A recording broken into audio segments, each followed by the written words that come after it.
네, 오늘 시그널픽에서는 김경률 전 국민의힘 비대위원 모시고 자세한 얘기 나누겠습니다. 어서 오세요. 예, 반갑습니다. 네, 반갑습니다. 김대남 씨 얘기를 좀 먼저 해볼까 네. 합니다. 이게 뭐 공격 사주 의혹 이런 식으로까지 사건 뭐 프레임이 좀 짜진 상황인데 네네. 여기저기 인사들이랑 통화한 내용이 알려지면서 논란인 것 같아요. 예. 근데 김대남이라는 존재를 비대위원 활동하실 때 좀 아셨나요? 제가 어제 저녁에 네. 그냥 책 보다가 책 볼 때 살짝 중요 부분 메모하잖아요. 네.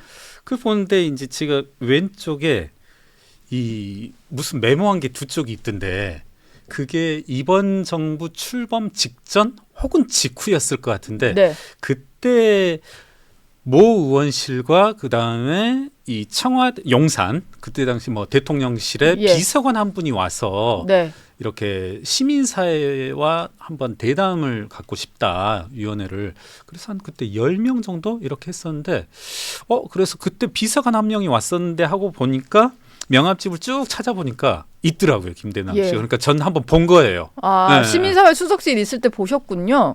한 번 그때 본 거죠. 한 번 보셨구나. 네. 그때 딱히 이렇게 얘기 나눈 바는 없고 뭐 인상 깊은. 근데 이제 그런 생각은 들더라고요. 이번에 이제 문제가 됐기도 하는데 도대체 김대남 씨가 어떤 레퍼런스가 있어서 시민사회 수석실에 행정관으로 선임 행정관입니까? 예, 선임 행정관을 예. 하다가 뭐 비서관 직무대리도 그렇죠. 하고 나왔죠. 제법 이제 높은 직함으로 알고 있는데 예. 갈 수 있었나 좀 그게 의문이에요. 그러니까 제가 왜 이런 말씀을 드리냐면 이 대통령실 시민사회 수석실 좁게 말하자면 네. 그분들의 어떤 의문의 행보들 사실 김대남 전 행정관의 그와 같은 서울의 서리와 인터뷰 내용들을 보면 전 이제 사실이냐 아니냐에 대해서 한 판단은 제가 우선은 유보하되 그런 대화를 할 수 있다는 게 황당무계하잖아요. 예. 그러니까 기본적으로 뭐 이게 공직자로서의 윤리의식을 떠나서 이게 이렇게 얘기할 내용인가? 우리 뭐 그런 보도도 나오고 있습니다만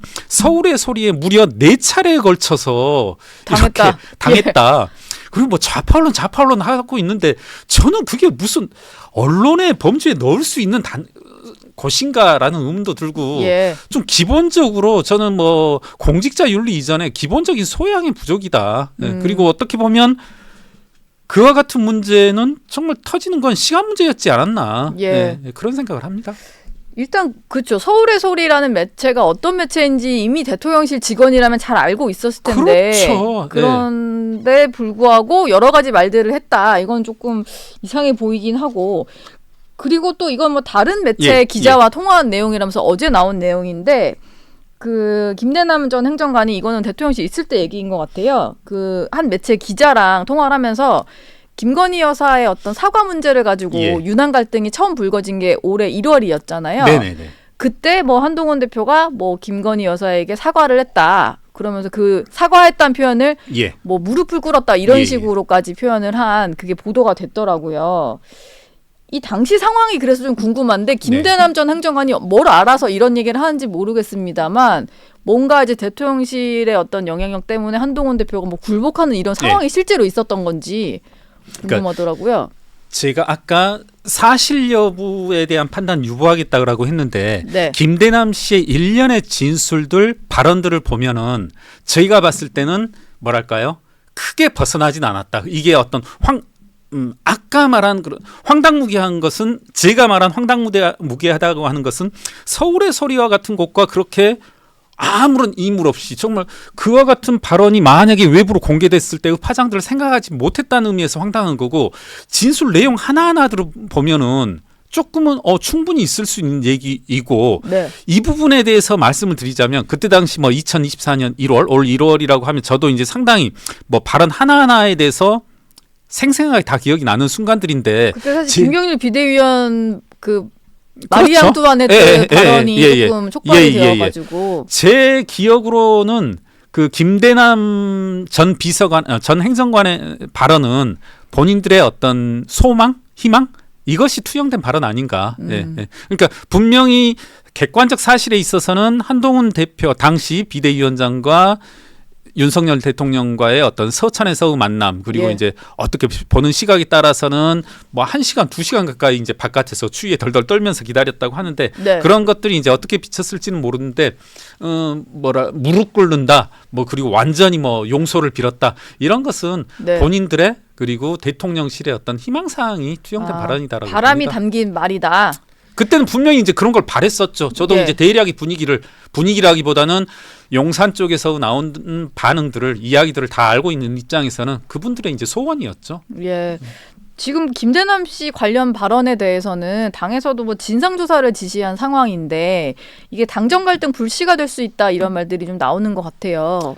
근데 이게 어떻게 원인과 흐를까요? 결과로 따져보면 이건 결과인 거잖아요. 네. 그런 의미에서 저는 이것으로 말미암아서 더 큰 분쟁이 분란이 있을 수 있다라고 하는 것은 지금 이걸 어떻게 하면 축소하고 좁히려는 사람들의 의도인 거죠. 지금 이건 결과잖아요. 네. 이게 원인이라면 모를까. 이미 나오고 있는 용산에 그리고 어떤 중요한 직책을 가지고 있었던 사람의 발언과 행동으로 따른 결과일 뿐인데 이걸 가지고 또 이게 불씨가 되니 조심해야 된다, 언급을 자제해야 된다 하는 건 조금은 이건 범인들의 수법 아닌가요? 누가 예. 범인인지 모르겠어요. 뭐 네. 한동훈 대표 측이 범인인지 내지는 주된 원인인지 대통령실이 주된 원인인지 모르겠는데 이걸 축소하려는 사람들이 좀 범인이지 않나? 당사자이지 않나? 예. 이건 결과일 뿐이므로 결과가 나온 이상은 이것의 원인은 파헤쳐야죠. 예. 그렇게 봅니다. 그 사실 그 저도 주변에 그 여권에 계신 분들 얘기를 좀 들어보면 이게 서울의 소리로부터 이 명품백 사건도 시작이 된 거고 그랬죠. 그리고 대선 전에는 여사와의 어떤 이명수 기자의 예. 녹취가 또 공개가 예. 돼서 MBC에서 대대적으로 보도한 적도 있고 이게 벌써 4번째다 뭐 예. 이러니까 이참에 진짜 어쩌다 이런 일을 자꾸 당하는지 예. 누가 의도적으로 좀 이거를 공작을 하는 사람이 여권 내부에 있다면 예. 이거를 좀 바로잡기 위해서라도 좀 필요한 일이다 이런 말씀하는 분들은 있더라고요. 그렇죠. 아니 그러니까 저는 좀 시청자분들에게 상식에 좀 호소하고 싶은 게 우리 예. 노 기자님에게도 마찬가지지만 저도 이제 비대위원으로 있어 보면서 별의별 전화를 다 받고 정말 이렇게 길거리 가다 보면 어디 뭐 행사장에서도 한참을 쫓아오셔서 말씀하시고 하는 분들이 계시거든요. 네. 근데 이제 들어보다 보면 황당무계한 경우가 많아요. 네. 그분 입장에선 그 당사자 입장에서 어떻게 생각하실지 모르겠지만 진짜 이 사람은 앞으로 만나면 안 되겠다. 예. 정말 좀 기억해뒀다가 전화번호 메모해뒀다가 이 사람 전화는 안 받아야 되겠다 싶은 생각이 드는 분들이 계시거든요. 분명히 네. 이른바 소위 브로커라도 할 수도 있고. 근데 그럼 저는 서울의 소리가 이걸 좌파 언론이다 이런 말을 하는데 좌파라는 표현도 그분들에겐 과분하고 언론이라는 표현은 더더군다나 네. 감당이 안 되는 분들인데 예. 이런 사람들한테 계속 3번, 4번 이렇게 연급하는 거 보면 저는 이걸 서울의 소리 탓하고 싶지가 않아요. 예. 당하는 사람들 탓이다. 그렇죠, 그렇죠. 예. 그만큼 애초에 이분들은 저는 김대남 씨는 이렇게 보면 전혀 공직자로서 발디딜 사람이 아니다. 네. 예. 그런데 어떻게 이 사람이 무려 대통령실의 행정관으로 올 수 있었나 선임 예. 행정관으로까지 이건 참 의문이고 이 부분에 조금 뭐 진상 파악을 할 부분이 있지 않나 하는 생각이 듭니다. 예. 알겠습니다. 김대남 씨 얘기는 마무리를 하고 원래 저희가 오늘 뭐 금투스 얘기도 좀 나누고 하려고 했어요. 예. 민주당에서 최근에 보니까 의원총회 거쳐서 금투세 폐지를 당론으로 정할 것 같다 이런 목소리가 좀 나오고 있는데 예.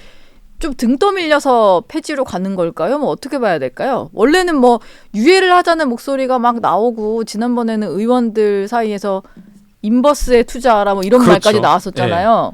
그러니까 보면은 며칠 전이죠. 이른바 찬반 토론회를 뭐 예. 정확히는 뭐 시행 측, 유예 측 이렇게 이제 나눠서 토론을 하고 예. 자기들 내부에서 이건 역할극이다 그런 네. 이제 뭐랄까요 예. 진술까지 나왔었는데 네. 그 내용을 한번 봤어요. 기자분들이 가지고 있는 녹취록을 한 분이 공유해 주시길래 봤는데 정말 이분들이 좀 금투세에 대해서 알고서 토론하나 그런 의문이 들더라고요. 네. 그리고 어떤 핵심 쟁점 중에 하나가 뭐냐면 사모펀드와 관련되어진 일련의 투자 그룹에 대해서는 이게 금투세로 말미암아서 감세될 우려가 있다. 네. 이런 내용들이었는데 토론 과정에서 발표자들이 아무도 이야기를 안 하더라고요. 그 부분은. 예. 6명. 뭐 시행 측, 유예 측. 그러다가 이제 막판에 민병덕 의원이 이제 사회를 보던데 이제 개별적으로 그 부분을 물어보니까 답하던데 네. 제가 받은 느낌 보면 이분들이 과연 금투세에 대해서 알고 토론을 하는 건가 하는 알고? 그런 네. 의문이 있었고 예. 하나 뭐 이 이야기를 가지고 길게 할 수는 없을 것 같으니까 오늘자 경향신문을 이렇게 제가 들춰보고 왔는데 네. 그 제목이 그러더라고요. 금투세에 대한 뭐 여권 일각의 공격. 네. 제가 아까 말씀드린 대로 금투세 시행으로 말미암아서 사모펀드 투자자를 비롯해서는 감세 혜택이 갈 수 있다. 네. 오히려 증세가 아닌 감세를 감세. 그리고 일부 투자자들에게 대해서는 막대한 혜택이 올 수 있다. 이것에 대해서 뭐라고 제목을 뽑았냐면 반은 맞고 반은 틀리다. 저는 이거 보면서 이제 황당했던 게 뭐냐면 네. 보니까 이제 참여연대라든가 일부 시민단체들이 주관했던데 제가 이런 말씀을 해볼게요. 오타니는 홈런 타자다. 반은 맞고 반은 틀리네요. 그렇죠. 예. 야 오타니 10번 나와서 한 번 홈런 쳐. 그럼 9번은 홈런을 못 친단 말이야. 그럼 네 말은 틀려. 그런데 10번에 한 번쯤은 홈런을 치니까 네 말이 반은 맞고 반은 틀려. 이 말이 무슨 말이냐면 그 말이 맞다면 맞고 틀리다면 틀리죠. 반은 맞고 반은 틀리단 네. 말이. 예. 이게 지금 그거거든요. 저도 그래서 기사 내용을 쭉 한번 봤어요. 무슨 내용인가. 결국은 그거거든요. 일부 투자자들, 일부 부자 투자자들은 예. 이게 금투세 시행으로 말미암아서 막대한 혜택을 받을 수 있다. 네. 그런데 일부는 또 과세가 될 수 있다. 저희가 말한 게 그거거든요. 예. 네? 너희들이 지금 금투세 시행으로 말미암아서 뭐랄까요? 소득 있는 게서 투자를 하겠다, 과세를 하겠다라는 그런 취지인데 그럼 그걸 제가 한 번도 부인한 적이 없거든요. 이 네. 자리에서도. 예. 근데 문제는 그것으로 말미암아서 특히 사모펀드 투자자들을 비롯한 일련의 세력들은 이것으로 막대한 혜택을 받을 수 있다. 그것에 대해서 뭐 제목은 뭐랄까요? 악선전이라든가 허위들이 남발한다고 하면서 제목을 결국 반은 맞고 반은 틀리다 그 말은 우리 말에 동의한다는 거거든. 그 부분을 문제 삼는 거거든요. 예. 우리가 네. 우리가 예를 들어서 뭐 적절한 비유일지 모르겠지만 순천에서 무슨 살인 사건도 있었잖아요. 예. 그 사람이 24시간 살인하는 거 아니잖아요. 네. 어느 순간 특정 시점에 한 번 그렇게 살인한 것을 가지고 문제 삼고 문제가 되는 거지. 예. 이걸 가지고 반은 맞고 반은 틀리다.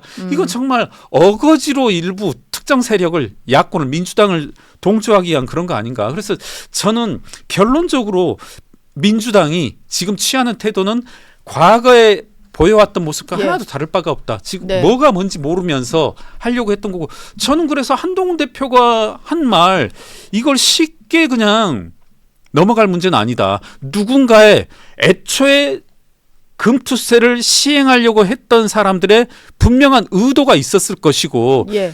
그것을 누가 맨 처음에 이것을 입법하였는지 이런 것들도 따져볼 필요가 있다. 이렇게 생각합니다. 그래서 저는 한동훈 대표의 문제의식은 의미 있고 공감한다. 따져볼 필요가 있다. 예. 일단은 이재명 대표조차도 폐지 얘기를 조금 꺼냈었던 적이 있기 때문에 이건 민주당 결론이 곧 날 것 같은데 조금 가닥은 유예 또는 폐지 이런 식으로 당장 저는 그렇게 시행은 안 봅니다. 할 것 저는 같아요. 유예 또는 폐지로 갈 거라고 봅니다. 예. 이렇게 된 이상은 네. 절대 시행하기는 못할 거다. 저도 조금 뭐 민주당 쪽 뭐 이런 분들의 금융 이슈 관련 재정 관련 이슈에 대한 태도들을 아는데 예. 시행 쪽으로 가긴 힘들 거다. 네. 알겠습니다. 김경률 회계사님 나오시면 또 저희가 문재인 전 대통령 일가 얘기를 또 안 예. 할 수가 없는데 그동안 이제 검찰 수사 내용에 대해서 조목조목 이제 분석을 좀 해 오셨는데요. 지난달 23일에 문재인 전 예. 대통령이 거의 처음인 것 같기도 한데 딸 다혜 씨에게 준 그 생활비 명목으로 매달 들어갔다는 돈에 대해서 그거는 구기동 빌라 임대료다 이런 예, 예. 설명을 했거든요. 이건 지금 경제 공동체라고 검찰이 보고 있는 논리를 좀 깨기 위해서 네. 나온 주장인 거죠. 네네네. 근데 임대료였다 이러면은 뭐 얘기가 많이 달라집니까? 그러니까 계약서가 이제- 있어야 되는 거 아니에요? 본인 주장만이 그렇죠. 아니라? 근데 이제 계약서는 2년 지나서 3년 지나서도 만들 수 있으니까. 네. 예. 하긴 뭐 이거- 종이에 어떤 그 날짜가 찍힐 건 아니니까. 그렇죠. 예. 그럼 뭐 혹시 이제 시청자분들 중에 야 그게 4년 5년 전인데 가능하겠냐 하는데 실제로 이제 대기업들에서 네. 그 계약서 같은 거 사후적으로 작성할 때 이렇게 아. 옥상에 가서 말리기도 하고 아, 그래요? 오늘 이렇게 작성해서 네. 이제 옥상에 햇빛에 노출해 놓고 하면 아. 이렇게 오래된 것처럼 예, 되고 하잖아요. 오래된 종이로 네. 만드는 방법이 있군요. 그렇게도 합니다. 예. 실제로 이제 대기업들에서 있었던 일인데 네. 술자리에서 해주더라고요. 예. 다시 네. 돌아가서 예. 그 저는 뭐 아까 우리 노 기자님께서 저를 살짝 칭찬해 주신 발언을 했는데 이제 네. 채널 A의 성과라고 보고요. 아, 뭐냐면 네. 이 딸 다혜에게 준 건 생활비가 아닌 임대료다. 그래서 제가 그 기사를 쭉 훑어보고 내용들을 다 봤는데 이것도 좀 엉색한 게 문재인 대통령이 무슨 말씀을 하셨냐면 야 구기동 빌라 그거 내가 만약에 임대료를 안 주면 법적으로 문제가 될 수 있을 것 같아서 내가 임대료를 준 것이다. 이런 예. 말을 하는데요. 이게 먼저 우선은 잠깐 저는 문재인 대통령의 발언이 조금 생뚱맞았던 게 지금 검찰에서 문제 삼는 건 뭐냐면 김정숙 여사가 만들어낸 현금 5천만 원과 예. 그리고 딸 다혜 씨가 출판사로부터 받은 2억 5천이 문제인데 지금 전혀 엉뚱한 얘기거든요. 그렇죠. 예. 우선 그거 살짝 언급하고서 다시 돌아가서 자 그러면 이 말씀 맞아요. 문재인 대통령도 누군가로부터 상당한 세무 대리인으로부터 어떤 팁을 받고서 이제 그런 말씀을 한 건데 맞죠? 네. 딸로부터 구기동 빌라를 무상 임대하면 세법상으로 문제가 돼요. 예. 그런데 그 구기동 빌라의 적정 임대료 세법상으로 여러분 이건 이제 세법적인 상식일 수 있는데 구기동 빌라의 적정 임대료 얼마 정도 될 것 같아요? 대충 제가 네. 높게 따져도 이건 제가 집원 확보하면은 정확한 계산을 한번 해드릴게요. 네. 100만 원 안팎이거든요. 그게 또 평수가 또 넓거나 하면 뭐 그거는 평수가 다 나와 있는 거니까. 네, 그렇죠. 기준 시가로 주어지고 네. 하니까 그게 이제 보면은 5억인가에 매매됐어요. 네. 그리고 5억인가에 나중에 매매가 됐고 그것으로부터 기준 시가를 우리가 산정해 볼 수 있거든요. 그럼 예. 대략의 일반적인 비율이라면 3억이고 이 적정 임대료 비율이 3.8%거든요. 연간. 네. 그럼 연간 3.8%면 얼마예요? 1,000만 원 정도 되거든요. 네. 월 100만 원인데 전 모르겠어요. 이제 검찰이 문재인 대통령이 딸 다혜 씨에게 준 금액이 얼마인지 모르겠는데 월 100만 원 안팎 가지고 그랬을까? 뭐 하면 그건 아닌 것 같다라면 이건 좀 사실관계를 따지면서 이제 접근해야 될 문제인데 항상 지금 계속되어지고 있는 문재인 대통령 측의 발언 그리고 조국 윤건영 측을 통해서 나오고 있는 변명이라고 하는 것이 참 이게 말도 안 되는 거다. 일반 국민들을 또 호도하는 내용에 불과하다. 예, 호도하는 내용이다. 어쨌든 검찰이 주로 보고 있는 것은 김정숙 여사가 다혜 씨에게 준 현금 5천만 원. 그렇죠. 그 출처를 일단 좀 보고 있는 저는 거잖아요. 황당한 게 그랬잖아요. 그러니까 네. 우선은 이제 기자님께서 말씀해 주셨으니까 그에 대해서 이제 뭐라고 했냐면 5천만 원 딸이 다시 갚았어. 네. 이건 지금 전혀 답변이 되지 않는 거거든요. 그러니까 예. 이걸 여러분 조금은 혼돈하지 마실 게 우리 이제 그런 비유들 많이 하잖아요. 뭐 네. 뇌물이다 어쩌다 했을 때 7천만 원을 줬는데 나중에 그거 빌린 돈이라 갚았어. 이런다고 해서 제가 감해지는 것도 아닐 뿐더러 예. 지금 우리가 문제 삼고 있는 것은 어떻게 보면 5천만 원 그 자체가 아니거든요. 5천만 원 그것이 뭐 1억이 될 수도 있고 5억이 될 수도 있고 10억이 될 수도 있고 하는 그런 사안이란 말입니다. 네. 우선 이 금액부터 확정 지어야 되고 이것의 출처가 무엇인지를 확인해야 되는 그런 순간에 야 그거 우리 딸 다혜가 다시 갚아줬네? 이거 지금 참 뭐 하자는 얘기인지. 그럼 이것도 약간 여론의 어떤 그 시야를 돈을 갚으면 끝나는 걸로 좀 돌리려는 걸로 볼 수가 있겠네요. 예, 조국 당시부터 나오는 항상 일상적으로 쓰는 수법인 거죠. 예. 예. 어쨌든 검찰은 어떻게 현금 5천만 원이 있었느냐, 이 자금 출처는 어디냐 이거를 본다고 하니까 이 해명은 조금 이제 검찰에게는 안 먹힐 그런 해명인 거죠. 것 같아요. 예, 이제 본인들의 어떤 지지자들에게는 어떤 네. 사막에서 오아시스 찾는 기분이겠죠. 예. 우리가 또 검찰을 이겼다는. 그렇군요. 그 김경림 회계사께서 태국이 금융 실명제가 아니다 이런 사실에 좀 주목을 하고 계시다는데 네네. 이게 다혜 씨 일가가 좀 이민을 간 적이 있잖아요, 태국으로. 그렇죠.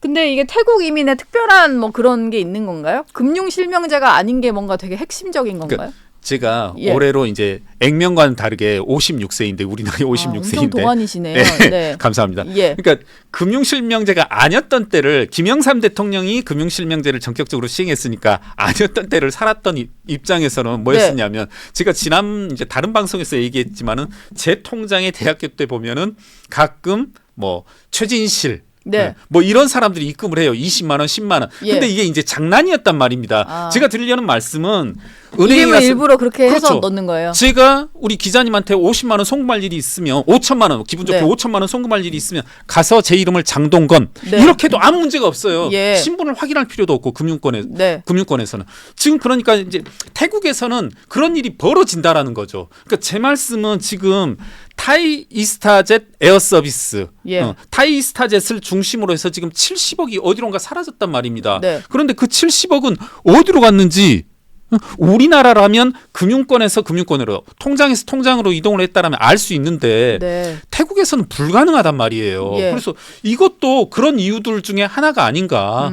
굳이 태국이란 곳을 찾아가서 70억을 운용해내고 그 이때의 70억 운용 주체는 지금 현재까지는 타이스타젯이 될 텐데 네. 그것을 중심으로 해서 수십억의 돈이 지금 보인 건 50억 원의 돈이 유출됐다라는 것은 저는 충분히 의심할 여지가 이곳저곳에 있다. 태국이 아직 금융 실명제가 아닌 것을 저는 오늘 알게 되었네요. 네, 정확히 한번 말씀드려보자면 네. 제가 코트라 대개는 코트라 한국무역진흥공사를 가면은 이 여부가 나오는데 그곳에서도 애매하고 유튜브에서는 태국에서는 금융실명제를 시행하지 않는다라는 그 발언들이 많이 나와요. 네. 근데 이것도 제가 믿을 수 없어서 계속 뒤져봤는데 AICPA 미국 공인회계사분 한국 국적의 미국 공인회계사분이 태국에서 이제 경제 활동을 하시는데 네. 이제 그런 말씀을 하시더라고요. 태국은 그 금융실명제를 하지 않아서 돈을 추적할 수가 없다. 그러니까 정확히 한 사례를 말씀하시는데 네. 어떤 사업자 한 분이 나오셔서 이렇게 돈이 어디에서 자기 통장에 70만 원, 120만 원, 600만 원 이렇게 들어왔는데 네. 가끔 우리나라도 그러잖아요. 타이핑은 할 수 있으니까 예. 이걸 예를 들어서 아무 이름도 안 적어버리고 김경률이라고 해야 될 걸 예를 들어서 제가 실수로 뭐 예를 들어서 뭐 문재인 이렇게 해서 보내버리면 은행을 가더라도 이걸 확인하는 게 사실상 불가능하다 이런 말씀을 하더라고요. 네. 그런 상황이군요. 네, 알겠습니다. 오늘 김경률 전 비대위원 말씀은 여기서 마무리하겠습니다. 고맙습니다. 네.